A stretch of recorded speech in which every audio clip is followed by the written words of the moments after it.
ನಮಸ್ಕಾರ, ನಾನು doctor Sunil Patil, ಮನೋವೈದ್ಯ, ಕನ್ವಾ diagnostics, Nagarabhavi. ಇವತ್ತಿನ ವಿಷಯ ADHD ಅಂತ. ADHD ಯಾಕಪ್ಪ ಇಷ್ಟೊಂದು ಇಂಪಾರ್ಟೆನ್ಸ್ ಅಂದ್ರೆ, ನೀವಾಗ್ಲೇ ಸೋಷಿಯಲ್ ಮೀಡಿಯಾದಲ್ಲಿ ನೋಡ್ತಾ ಇರ್ಬೋದು, ಬೇರೆ ಬೇರೆ ಸೆಲೆಬ್ರಿಟಿಗಳು ತಾವು ಅದ್ರ ಬಗ್ಗೆ ತಾವು ಸಫರ್ ಆಗ್ತಾ ಇರೋದು, ತಾವು ಅದರಿಂದ ಡಯಾಗ್ನೋಸ್ ಆಗಿರೋದು, ಅದರಿಂದ ಆಗಿ ಸಮಸ್ಯೆಗಳ ಬಗ್ಗೆ ಹೇಳ್ಕೊಂಡಿದ್ದಾರೆ.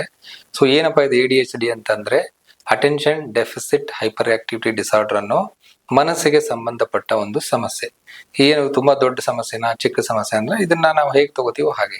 ಯೂಶಲಿ ಮಕ್ಕಳಲ್ಲಿ 4 ರಿಂದ 5 ವರ್ಷದಲ್ಲಿ ಅಥವಾ 4 ರಿಂದ 8 ವರ್ಷದಲ್ಲಿ ಕಾಣಿಸ್ಕೊಳ್ಳುತ್ತೆ.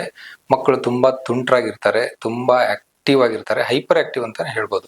ಸೊ 2 ಪಾರ್ಟ್ ಇರುತ್ತೆ. ಅಟೆನ್ಷನ್ ಡೆಫಿಸಿಟ್ ಅಂದ್ರೆ ಅವ್ರಿಗೆ ಕಾನ್ಸಂಟ್ರೇಷನ್ ಇರೋದಿಲ್ಲ, ಒಂದು ಕೆಲಸನೂ ಕಂಪ್ಲೀಟ್ ಮಾಡೋದಿಲ್ಲ, ಬೇರೆ ಬೇರೆ ಕೆಲಸಗಳಲ್ಲಿ ಇನ್ವಾಲ್ವ್ ಆಗ್ತಾರೆ. ಒಂದ್ ಸ್ವಲ್ಪ ಇದನ್ನ ಮಾಡ್ತಾರೆ, ಮತ್ತೊಂದ್ಸರಿ ಇನ್ನೊಂದು ಕೆಲಸ ಮಾಡ್ತಾರೆ. ಆಮೇಲೆ ಹೈಪರ್ ಆಕ್ಟಿವ್ ಅಂದ್ರೆ ಒಂದು ಜಾಗದಲ್ಲಿ ಕೂತ್ಕೊಳ್ಳೋದಿಲ್ಲ, ಅವ್ರು ಬೇರೆ ಬೇರೆ ಕಡೆ ಓಡಾಡ್ತಾನೆ ಇರ್ತಾರೆ. ಒಂದ್ ಕಡೆ ಡೋರ್ ಹತ್ರ ಇರ್ತಾರೆ, ಇನ್ನೊಂದ್ಸರಿ ಅಡುಗೆ ಮನೆಗೆ ಬರ್ತಾರೆ, ಮತ್ತೊಂದ್ಸರಿ ಹಾಲ್ಗೆ ಹೋಗಿರ್ತಾರೆ. ನೀವು ಕಾನ್ಸಂಟ್ರೇಟ್ ಮಾಡಿ ಅವ್ರನ್ನ ಗಮನ ವಹಿಸೋದೇ ತುಂಬಾ ಕಷ್ಟ. ಆಮೇಲೆ ತುಂಬಾ ತುಂಟ್ರಾಗಿರೋದ್ರಿಂದ ಕೈ ಕಾಲ್ಗೆಲ್ಲ ಗಾಯ ಎಲ್ಲ ಮಾಡ್ಕೋತಾರೆ. ಆಮೇಲೆ ಇವ್ರನ್ನ ಕಂಟ್ರೋಲ್ ಮಾಡೋದಕ್ಕೆ ಅಪ್ಪ ಅಮ್ಮಂದ್ರು ತುಂಬಾ ಕಷ್ಟ ಪಡ್ಬೇಕು. ಶಾಲೆಯಲ್ಲಿ ಸಣ್ಣ ಪುಟ್ಟ ಕಂಪ್ಲೇಂಟ್ಸ್ ಗಳು ಬರುತ್ತೆ, ಕಾನ್ಸಂಟ್ರೇಷನ್ ಮಾಡಲ್ಲ, ಬೇರೆ ಹತ್ರ ಮಾತಾಡ್ತಾ ಇರೋದು. ಆಮೇಲೆ ಅಕಾಡೆಮಿಕ್ಸ್ ಅಲ್ಲೂ ಕೂಡ, ಅಂದ್ರೆ ಓದೋದ್ರಲ್ಲೂ ಕೂಡ ಹಿಂದೆ ಬೀಳ್ತಾರೆ, ಯಾಕಂದ್ರೆ ಕಾನ್ಸಂಟ್ರೇಷನ್ ಓದೋದಿಲ್ಲ.